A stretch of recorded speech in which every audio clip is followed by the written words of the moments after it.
পালনে অপারগ তাদের তো এখানে প্রবেশই হতে পারে না। ভগবান গীতাতে বলছেন, ও সংযতেন্দ্রিয় দেখো মুখ্য অর্জুন, জ্যোতিগণ যাদের তেজ সূর্য ও অগ্নির ন্যায় এবং যোগিনমপি সর্বেসং মদ গতেন অন্তরাত্মনা শ্রদ্ধাবান ভজতে যমাম সমে যুক্ততম মত। এই যে কথাটা, কলিযুগে মানুষের এই শ্রদ্ধার ভক্তি থাকবে না, এই শ্রদ্ধা ভক্তির বড় অভাব হয়ে যাবে। আজকেকার ছেলেমেয়েরা দেখা যাবে বাবা মাকেই প্রণাম করছে না। বাবার মৃত্যুর পর, মায়ের মৃত্যুর পর হয়তো বলছে পিতা স্বর্গ, পিতা ধর্ম, পিতাই পরমং তপ, পিতরিমা প্রিয়ন্ত সর্বদেবতা, জননী জন্ম ঈশ্বর স্বর্গায় দেখি রয়েছে। ভগবান ভয় পেয়েছিলেন, তাহলে তো এরা অসুর বৃত্তি আরম্ভ করবে। আর ভাগবতে আমি তো দেখেছি ছেলেমেয়েরা, ব্যাসদেব লিখেছে তো ভাগবত, মুনিরপহং ব্যাস, মুনিদের মধ্যে আমি ব্যাস মুনি, তাহলে সে আমি লিখেছি। ছেলেমেয়েরা বাবা মা মানবে না, বাজ্যেষ্ঠ ব্যক্তি মানবে না, এমনকি বেদ পুরাণ শাস্ত্রের কথা মানবে না। আর কি করবে? বিবাহ মানবে না। যদবং হৃদয়ং তব তদবং হৃদয়ং মম, একটা নারীর সঙ্গে সে গাঁট ছাড়া মেরে দিল, এটা মানবে না। হয়তো সে বউ আবার বাড়ি থেকে চলে গেল, একজনকে বিয়ে করবে, তার কাছে থাকবে, এরকমই হচ্ছে, দেখতে পাওয়া যাচ্ছে। সে ঘরের বউ, তারও মধ্যে নেই লজ্জা। ভাগবতে লিখেছেন, কলিযুগে নারী শৃঙ্খল জীবনযাপন করে সত্য। এত জোর শৃঙ্খল, এটা কল্পনার বাইরে। আজকে আমি ইউটিউব খুলেছি, যেখানে আমাকে ফ্রেন্ডশিপ নিতে হয়, ফেসবুক চালু করে দেখছি, এমন রুচিপূর্ণ মায়েরা ড্রেস পরেছে, যে ড্রেসগুলো দেখে কি হয় মনেও জানো। আমরা কি দেখছি? যে অর্জুনকে বলেছিল, অর্জুন শ্রী কীর্তি বাক্চ স্মৃতি মেধা ধৃতি ক্ষমা, নারীদের দেখেছি মধ্যশ্রী কীর্তি বাক চতুরতা ক্ষমা গুণ। হে শ্রী, কলিযুগের নারীদের মধ্যে থাকবে না সত্য, কিন্তু থাকবে। কেন থাকবে? আজকে আমরা একটা মানুষ মরে গেলে তার পাপ খণ্ডনের জন্য গীতা পাঠ করি, হরিনাম করি। এই গীতা পাঠ এবং হরিনামটা প্রত্যেক ঘরে ঘরে করতে বলেছিল ভগবান। তার থেকে কি হবে? এই যে এটা যা করছে কলির প্রভাব, এই কলির প্রভাব বিস্তার লাভ করতে পারবে না। কিন্তু বাস্তবে আমরা সেই ভগবানের কথা মানছি না, মানলাম না, যার ফলে ভগবান বলেছে, কি বলেছেন? বলেছেন যে দেখো, ঈশ্বরের জ্ঞানের কথা, গুরুর জ্ঞানের কথা যারা মানে না, গুরুই কানলামই না, গুরুকে জানলামই না। অবশ্যই পিতা স্বর্গ, পিতা ধর্ম, পিতা হি পরমং তপ, পিতরিমা প্রিয়ন্তে সর্বদেবতা। সব থেকে বড় গুরু পিতা, সত্য কথা। কিন্তু পিতারও গুরু আছে একজন, সে হচ্ছে কে? তোমরা ভজ কৃষ্ণ, বলো কৃষ্ণ, লহ কৃষ্ণ শিক্ষা। সেই কৃষ্ণ ভগবানই জগৎ গুরু। এখন গুরু ভজলে কি হবে? কথাটা সত্য। ভক্ত প্রহ্লাদ বলেছিল, হরি গুরু, গুরু হরি।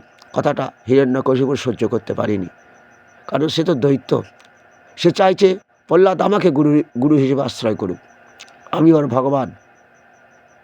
হরি গুরু, ওর এই কথাটা আমি মানব না। ওর এই দেহটাকে বিনাশ করার চেষ্টা করেছিল। দেখেছিলাম সেই হরি গুরু সমস্ত আপদ বিপদ থেকে প্রহ্লাদকে রক্ষা করেছিল। এবং এটা আমাদের শিক্ষা দিচ্ছে কি, আমরা এরকম গুরু আশ্রয় করব, অর্থাৎ সেই গুরুর জ্ঞানের কথা শুনব। যে গুরু বলেছিল, আপন সবারে প্রভু করে উপদেশে, কৃষ্ণ নাম মহামন্ত্র শোন হরিষে।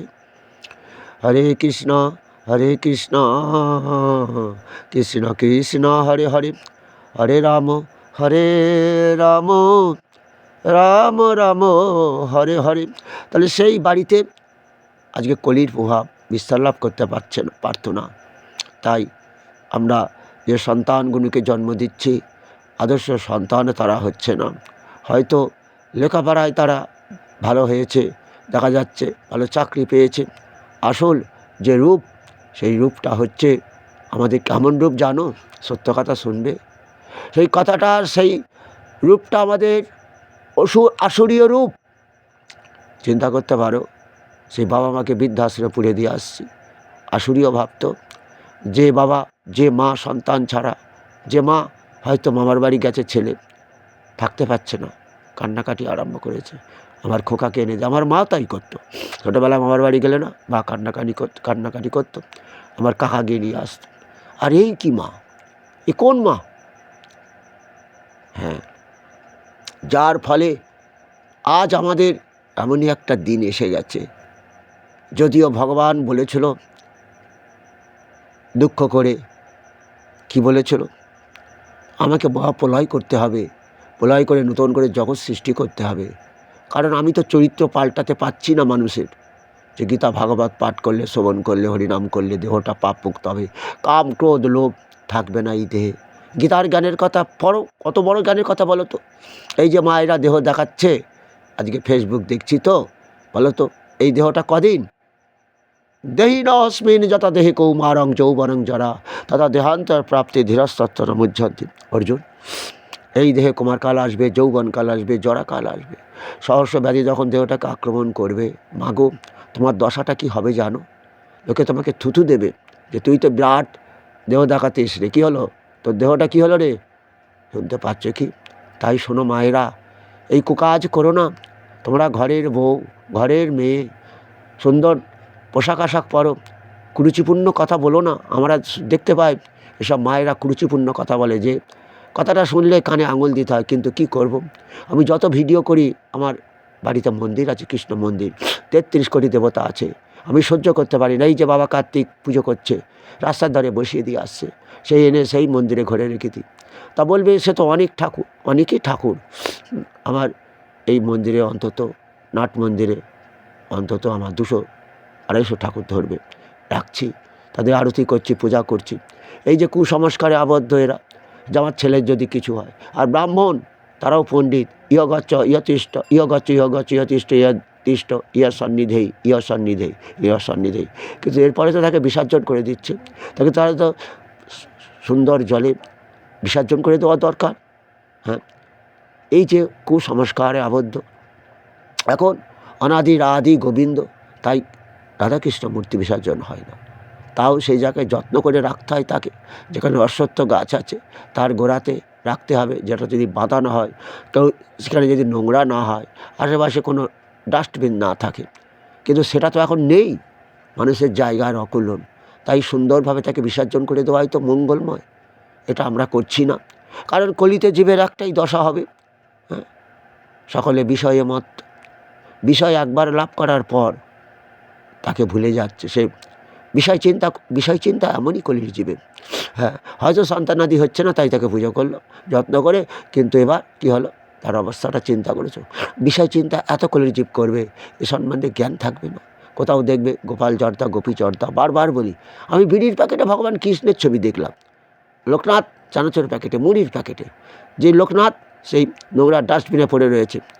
কী যে ওই যে বলছে না, রণে বনে জঙ্গলে আপদে বিপদে আমাকে ডাকবি। তাহলে সেই যে শ্রদ্ধা ভক্তিটা, এই কলির জীবের ক্রমশ চলে যাচ্ছে। প্রকৃতি ভাব রূপ ধারণ করেছে, যেমন সেটাও আমরা যেটা দেখেছিলাম দাপরে, পরিত্রাণায় সাধনা বিনাশায় চ দুষ্কৃতাম ধর্ম সংস্থাপনার্থায় সম্ভবামী যুগে। এই ধর্ম রাজ্য স্থাপনের জন্য মহাপ্রলয় করতে হবে ভগবানকে। হ্যাঁ, কিন্তু সেই প্রলয় তিনি করতে চাইছেন না। হে অর্জুন, চেতনা অস্মি, জীবকে আমি চেতনা দিচ্ছি। এই যে 12টা সূর্যের তাপ বাড়ছে, ক্ষেত ফসল শূন্য হচ্ছে, গাভী দুগ্ধ শূন্য হচ্ছে, নদী জল শূন্য হচ্ছে, নতুন নতুন রোগের প্রাদুর্ভাবে মানুষের অকালে মৃত্যু হচ্ছে। দেখছো, এই যে ভয়াবহ একটা দিন এসে গেছে। তাহলে এর থেকে আমরা উদ্ধার হওয়ার চেষ্টা করব। আমরা দেখেছি গীতা পাঠ হয় মারাবাড়িতে, আজকে আমাদের ধর্মতলায় 7ই ডিসেম্বর শুনতে পেলাম লক্ষ লক্ষ লোক জমায়েত হবে, একসাথে গীতা পাঠ হবে। অনেকে হয়তো যেতে পারবো না, তো বাড়ি বসে গীতা পাঠ করো। গীতাটাকে প্রতিদিন অর্জুনকে বলেছিল, অর্জুন বলছে, চঞ্চলগী মনকৃষ্ণ প্রমার্থী বলবদ্দিরম তর্সহং নিগ্রহ মন্যে বায়ুরিব সুদুষ্করম। কৃষ্ণ বায়ুর বেগকে বসে আনা যায় না, চঞ্চল মনকে বসে আনা যায় না। তাহলে অর্জুনকে বলেছিল চঞ্চল মন বসে আনার ওষুধ আছে, কি সেটা জানো? অসংস মহাবহ মনোদুর্নিগ্রহম চলো অভ্যাসে না তু কোনতে বৈরাগ্য চোখে অভ্যাস যোগ আশ্চর্য করো। আজকে গীতা পড়লে কালকে পড়লে দেখো অভ্যাস হয়ে যাবে আর দেহ ক্রমশ পাপ মুক্ত হয়ে যাবে। তখন গীতা না পড়ে থাকতে পারবে না, হরিনাম না করে থাকতে পারবে না, কাজের মধ্যেও সেই হরিনাম করবে এবং গীতা পাঠের একটু সময় বার করে নেবে। কারণ বৈরাগ্য মানে ভাব জানো, এই যে ধন দৌলত বাড়ি গাড়ি একদিন সব আমাদের ছেড়ে চলে যেতে হবে, সেই মরার পর গীতা পাঠ হবে। কেউ আবার বুকের উপর গীতাটা চাপিয়ে দিল, হ্যাঁ ওই যে গীতা আশ্রয় করে যদি কারোর মৃত্যু হয়, ব্যক্তি মৃত্যুর পর পাপ মুক্ত হয়ে বৈকুণ্ঠ লাভ করে। আরে সে তো জীবিত থাকলে যদি গীতা আশ্রয় করে তাহলে কাজ হতো, কিন্তু মরার পর এই গীতা তার বুকে দিয়ে কিছু কাজ হয়? মরার পরে গীতা পাঠ করলে তার কোনো কাজ হয়? তার তো সে তো দেহটা পুড়িয়ে দেওয়া হয়েছে। কিন্তু শাস্ত্র বলছে শ্রবণং কীর্তনং প্রভু বিষ্ণু শরণং পাদ সেবনং অর্চনং দাস্য সক্ষ আত্মনিবেদন। প্রভু বিষ্ণু যে কৃষ্ণ বিষ্ণুরূপে আমাদের পালন করছে, যে কৃষ্ণ আমাদের বিষ্ণুরূপে পালন করছে, তাহলে কি করব আমরা? সেই বিষ্ণুর গানের কথা শুনবো, গীতা ভাগবতের কথা শুনবো, শ্রবণং কীর্তনং কীর্তন করব। আচ্ছা, আর শ্রবণং কীর্তনং প্রভু বিষ্ণু শরণং, সেই বিষ্ণুকে আপদে বিপদে নয়, এই দেহ কামক্রোধ লোক মুক্ত করার জন্য স্মরণ করব। যেমন মুসলমান ভাইরা আল্লাহ মালিককে স্মরণ করে 5 বার করে দেহে। কেন এই আল্লাহ মালিককে দেহ দিয়ে স্মরণ করে? তাদের কোরআনে লেখা আছে পড়লে নামাজ খোদা পাবে। আল্লাহ মালিকের নাম করলে কি হবে? দেহ দেহ পাপ মুক্ত হবে। ওই দেহের মৃত্যুর পর আত্মা কোথায় যাবে? বেশ স্বর্গে যাবে। আর যারা আল্লাহ মালিককে দেহ দিয়ে নাম করে না, দেহ কাম ক্রোধ লোভবশত পাপ কর্ম করে, তাদের দেহের মৃত্যুর পর আত্মা নরকে যাবে। তো দুজে মানে নরকে, পড়লে নামাজ খোদা পাবে, ছাড়লে নামাজ দোজকে যাবে। হ্যাঁ, তাদেরও কোরআন পড়ছে, তারা 5 ওয়াক্ত নামাজ পড়ছে। আমরা ওয়েস্ট বেঙ্গলে দেখি মরা বাড়িতে গীতা পাঠ হয়, মরা বাড়িতে হরিনাম হয়, যে তার যে ওটা কোনো কাজে লাগবে না। লাগবে কেন? ভগবান তো বলে দিয়েছে না দত্তে কসচিৎ পাপং না চৈব সুকৃতিং বিহু অজ্ঞানের আবৃতং জ্ঞানং তেন মুহ্যন্তি যন্তবা।